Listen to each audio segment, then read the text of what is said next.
Destekli Polislik Şube Müdürlüğü, Belderya Bisiklet, Umur Kırtasiye ve Özel Erdem Okulları işbirliği ile düzenlediğimiz 23 Nisan Neşe Doluyor İnsan konulu resim yarışmamızın ödül törenine hoş geldiniz.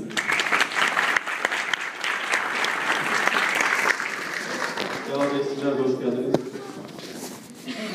Ben programımızı arz etmek istiyorum öncelikle.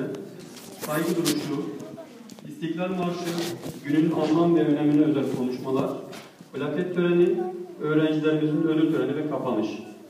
Şimdi sizleri